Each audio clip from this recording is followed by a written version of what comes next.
Mon Seigneur et mon Dieu, je crois de tout mon cœur que tu es ici, que tu me vois, que tu m'entends. Je t'adore avec profonde révérence. Je te demande le pardon de mes péchés et la grâce de faire avec profit ce moment de prière. Ma Mère Immaculée, Saint Joseph et mon ange gardien, intercédez pour moi. Tu as connu peut-être dans ton entourage des personnes qui ont été greffées d'un rein, d'un poumon ou d'un autre organe. Et souvent, c'est une personne de la famille qui est compatible avec la personne malade qui fait ce don d'organes, et qui donne de soi, dans tous les sens du terme, pour sauver la vie bien d'une personne qu'elle aime. Quand une personne donne son accord à faire un don d'organes, c'est un vrai sacrifice. Par exemple, si on donne un rein, il faut accepter de ne plus avoir qu'un seul rein. Et si dans le futur on a un problème, ça va être compliqué. Ensuite, il faut se laisser anesthésier, opérer pour qu'on nous enlève ce rein.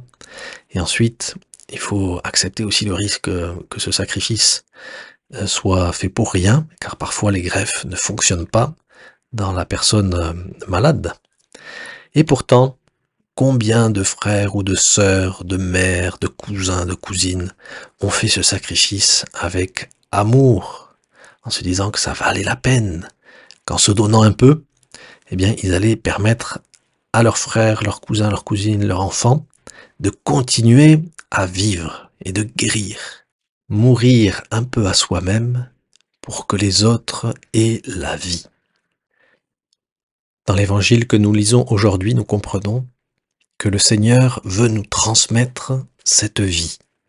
Il nous a parlé du chapitre 14 jusqu'à la fin du chapitre 16 de l'évangile de Saint Jean, à plusieurs reprises, de la promesse, de cette surprise, de ce cadeau qu'il veut nous faire, de la troisième personne de la Trinité dans notre cœur, le Saint-Esprit.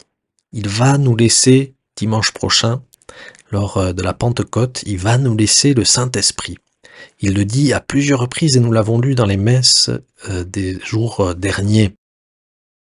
C'est son discours d'adieu avant sa mort, où il nous donne son testament. Et ce qui fait partie de son testament, c'est sa promesse, la surprise du Saint-Esprit.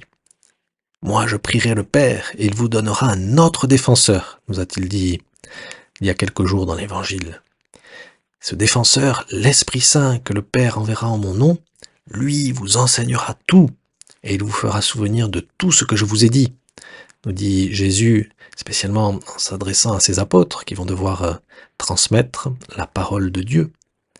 Ensuite, Jésus nous a dit que cet Esprit Saint serait un défenseur qui nous enverrait d'auprès du Père.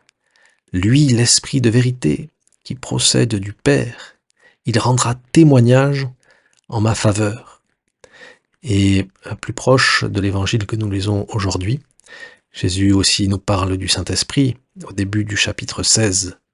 Il vaut mieux pour vous que je m'en aille, car si je ne m'en vais pas, le défenseur ne viendra pas à vous. Mais si je pars, je vous l'enverrai.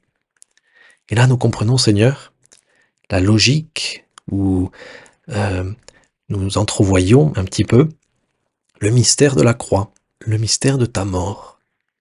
Tu dois mourir, tu veux mourir par amour pour nous laisser ta vie.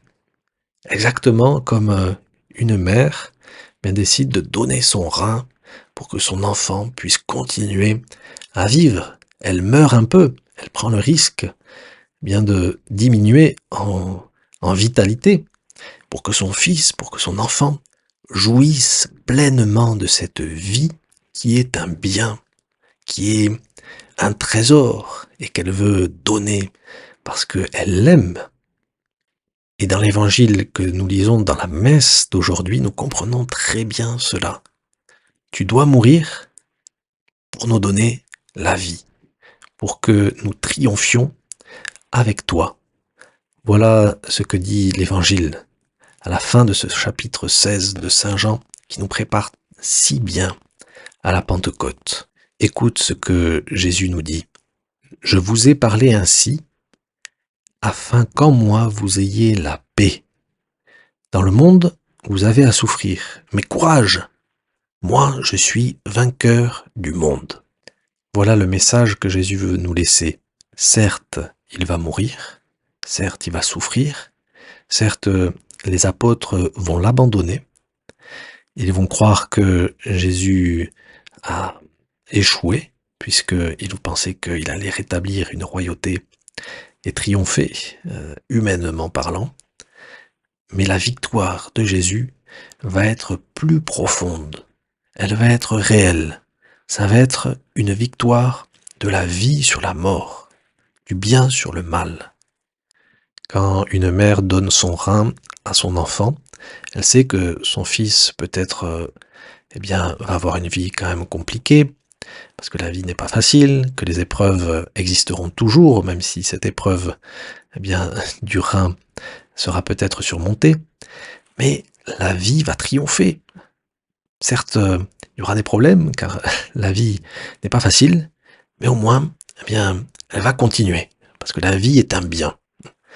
Voilà, Seigneur, ce que tu nous dis, à nous aussi, mais de manière encore plus profonde.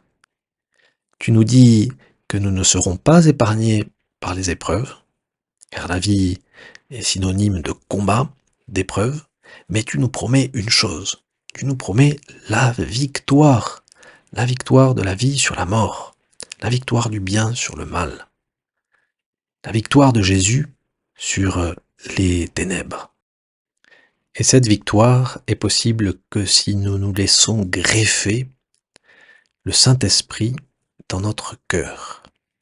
Cette greffe, elle a opéré le jour de notre baptême et le jour de notre confirmation, et nous la rappelons dimanche prochain lors de la Pentecôte. C'est cela la Pentecôte.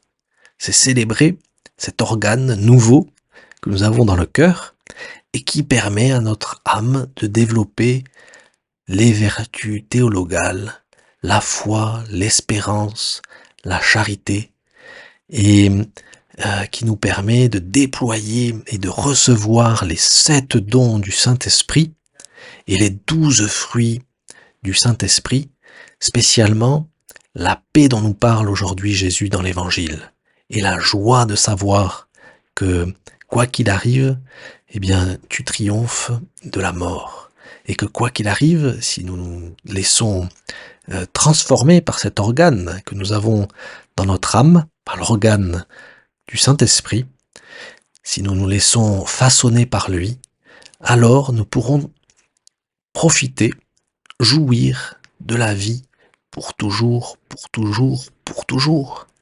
Car même le jour où nous mourrons, nous pourrons continuer à vivre vraiment, cette fois-ci avec toi, dans la vie éternelle.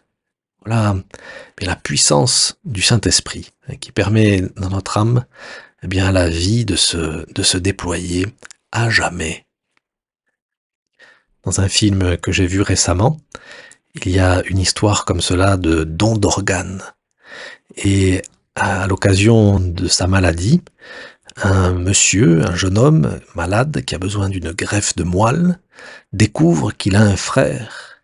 Alors, il ne savait pas qu'il avait un frère, et il le découvre, et finalement ce frère accepte, même s'il il le connaît à peine, de lui faire cette greffe de moelle. Et la greffe de moelle, malheureusement, échoue. Mais tout le film insiste sur une victoire plus grande que le protagoniste a gagné, une victoire plus réelle. C'est qu'il a découvert ce frère. Et que, en aimant ce frère, en se laissant aimer par lui, ils ont découvert quelque chose de plus grand, quelque chose de plus puissant, quelque chose qui va rester à jamais, l'amour. Et c'est ça qui est beau dans cette histoire, dans ce film.